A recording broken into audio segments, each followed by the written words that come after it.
আল্লাহ একদিন মালাকুল মউতকে জিজ্ঞেস করছে, রূহ আনতে যায় কখনো তোমার দিলে ব্যথা লাগছে? বলছে জীবনে 2 বার লাগছে। বলছে কখন?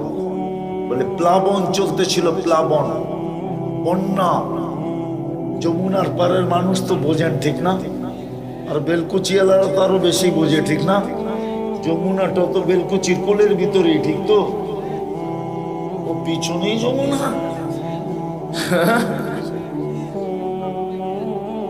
পিছনেই যমুনা, ঠিক না? হয় প্লাবন চলতেছিল, এক গর্ভবতী নারী কাঠের উপরে বাসতেছিল। ওই সময় প্রসব করছে, চতুর্দিকে পানি আর পানি, পানি আর পানি। আল্লাহর হুকুম ছিল মাকে উঠায় নিয়ে আসো। মালাকুল মউত বলতেছিল আমার দিলের ভিতরে ঠক করে লাগছিল।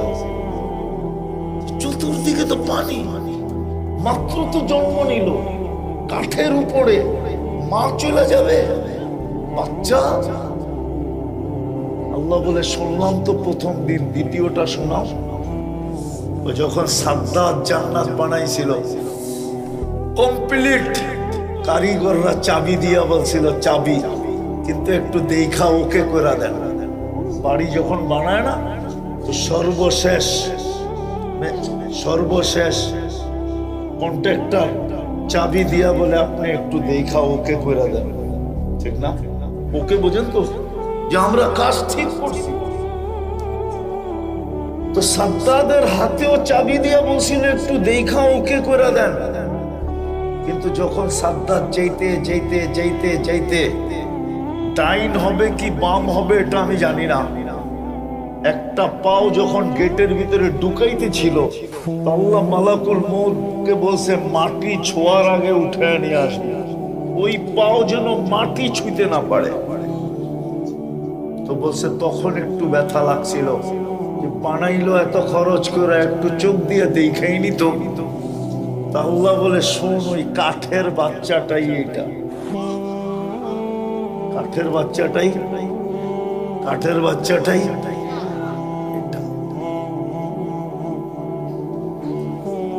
কাঠের বাচ্চাটাই এটা।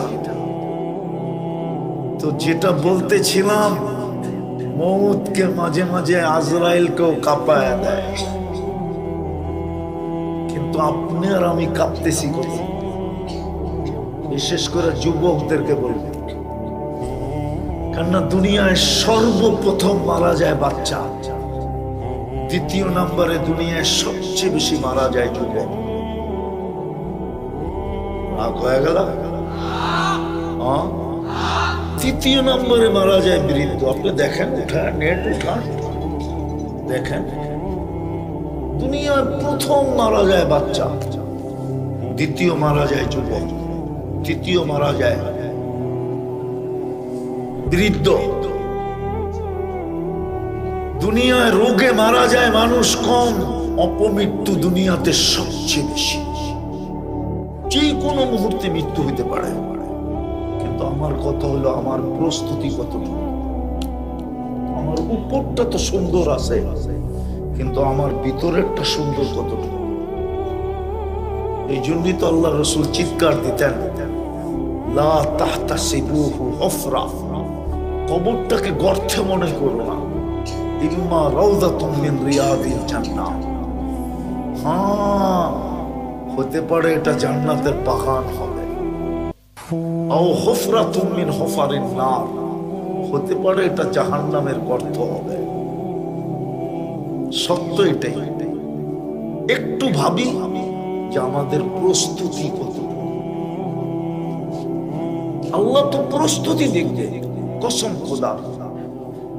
কবরে মূল্যায়িত হবে প্রস্তুতির উপরে, দুনিয়ার কোনো বিষয়ে মূল্যায়িত হবে না। যদি হইতো তাহলে আবু তালেবের কবর এখনো মানুষকে কাঁদাইতো না। আমাকে তো শতবার কাঁদাইছে, না জানি বেঁচে থাকবো যতদিন। আর মক্কা মুকাররমা মদিনা মুনাওয়ারায় যাওয়া হবে যতবার, ততবারই মনে হয় আবু তালেবের কথা মনে উঠলে চোখে পানি আসবে। আবু তালেবের নাম শুনলে তো চোখে পানি আসার কথা। প্রস্তুতি তো আবু তালেব তো প্রস্তুতি নিতে পারলো না, ছিল না এমন কি ছিল না, আবু তালেবের কাছে ছিল না দুনিয়ার এমন কি ছিল না, এটা বলেন। ইতিহাস ঘাটেন আর দেখেন দুনিয়ার কি না ছিল তার কাছে, ছিল না তো কি ছিল না। ও যুবক, তোমাকে দেখা কয়জন বলে I dot dot you? Abu Taleb তো ওই ব্যক্তি, হায় হায় ইতিহাসের পাতা উঠান না, আবু তালেব তো ওই ব্যক্তি যার সৌন্দর্য দেখা বহুত মহিলা এই কথা বলতো যে উপটকন দিব তোকে, তারপরে এক রাত থাক না। ইহুদিদের অ্যালার্জি হওয়ার জন্য কোনো ভাইরাস দরকার নেই, শুধু একজন মুসলমান পাশে দাঁড় করায় দিবেন, ওর অ্যালার্জি এমনি হইতে থাকবে। অ্যালার্জি হওয়ার জন্য কি লাগে না, কোনো ভাইরাসের দরকার নেই। না মনে হয় আপনারা মানতেছেন না আমার কথা। আমি দুনিয়া ঘুরে বলতেছি,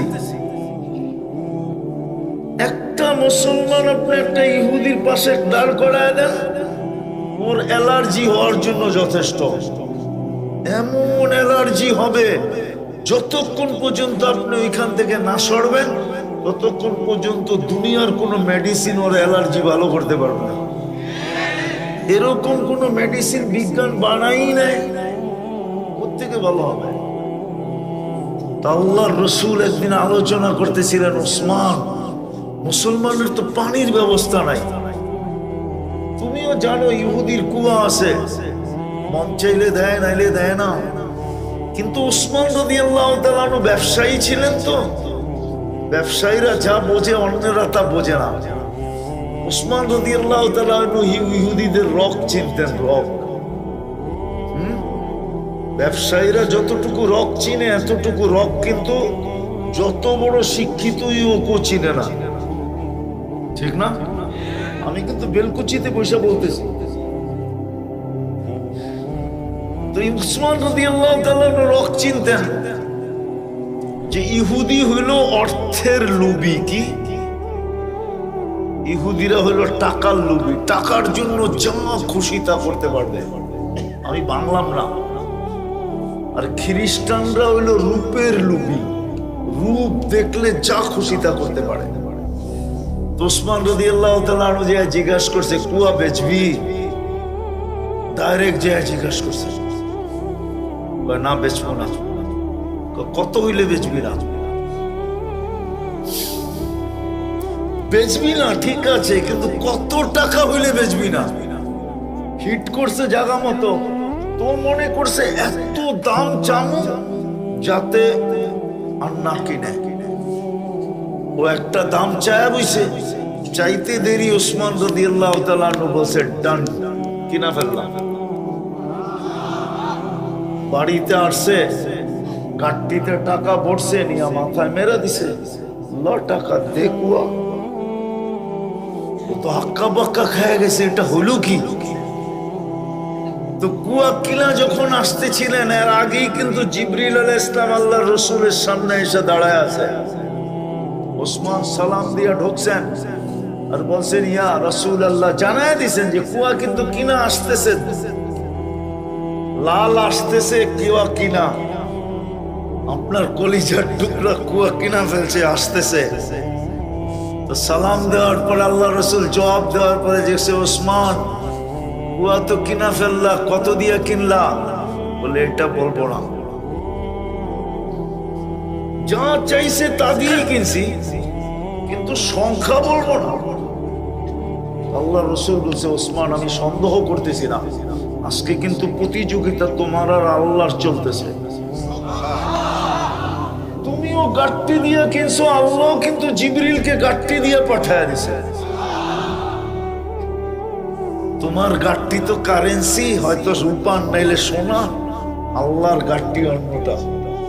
আল্লাহ খবর পাঠাইছে, ওসমান ইফআল মা শিতা, যা মনে চায় তা কর, কদ গফারাল্লাহু মিন যামবিকা মা তাকাদ্দাম ওয়া মা তাআখার, তোর আগে পিছের গুনাহ আল্লাহ মাফ করে দিয়েছে। আরেকটা দৃশ্যপট বলতে পারি, আপনারা বুঝবেন কিনা জানি না, ওলামারা বুঝবে। বায়াতে রেজওয়ান যখন হইতেছিল গাছের নিচে, এটাকে বায়াতে সাজারাও বলে, কিন্তু একটা মিথ্যা কথার উপরে হইতেছিল, মিথ্যা সংবাদ। সংবাদ চলে আসছে ওসমানকে মক্কালারা শহীদ করে দিয়েছে। ভুল খবর। সাহাবা শুনা তো তেলে বেগুনে জ্বলে গেছেন, মাথার রক্ত, পায়ের রক্ত মাথায় উঠে গেছে, উমরাও করতে পারলাম না, ওসমান শহীদ, বদলা নেওয়া ছাড়া চলে যাব, হতে পারে না। আল্লাহ রসুল বলছে মুখে বললে তো হবে না, বলছে কি প্রমাণ চাও? বায়াত করো। তো বায়াত শুরু হয়েছে। আল্লাহ কিন্তু চুপ, জিবরিল কিন্তু বেশি দূরে না, হুকুম দিলেই ছুটে আসে, কানে কানে বইলা দিলেই পারত, খবর কিন্তু মিথ্যা। আল্লাহ কিন্তু চুপ। বায়াত হইতে হইতে হইতে হইতে সর্বশেষ ব্যক্তির যখন বায়াত শেষ, কিসের উপরে? উসমান রাদিয়াল্লাহু তাআলা আনহু শাহাদাতের কি নিব? বদলা নিব। শহীদ হইছেন না, আল্লাহ কিন্তু চুপ। যখন সবার বায়াত শেষ, তো জিবরিল আয়াত নিয়ে আসছে, ইয়াদুল্লাহি ফাওকা আইদিকুম। আল্লাহ বলে সব একদিকে, আমি আরেক দিকে থেকে কি করব? হোক না খবর মিথ্যা, আমিও তোমাদের সাথে। ওই ব্যক্তির মর্যাদা কত বড়! আমি কবর দেখলে চোখের পানিতে বুক ভেসে যায়। কবর উপর দিয়ে উন্নতি হোক, এটা আমি বিরোধিতা করি না। হ্যাঁ, কবরস্থান গুছানোই থাকবে, মুসলমানের কবরস্থান তো গুছানো থাকবে। বরং আমাদের দেশের কবরস্থান দেখলে বড় ব্যথা লাগে। কবরস্থান গুছানো না, এলোমেলো, কবরগুলো এলোমেলো। বৎসরে একবারও মনে হয় খবর নিতে আসে না সন্তান, মনে হয় একবারও কবরের পাশে দাঁড়ায় না। কবর গুছানো থাকবে, এটা আমি মানি। কবরস্থানও গুছানো থাকবে, আমি এটা মানি। কবরও জিয়ারত হবে, এটা আমি মানি। কিন্তু আমার বোঝানোর বিষয় হলো এটা, যে উপরটা গুছাইলাম, কিন্তু আমি ভিতরটা গুছাইলাম কত? আমি যে ভিতরে থাকবো, এটাকে আমি কতটুকু গুছাইলাম?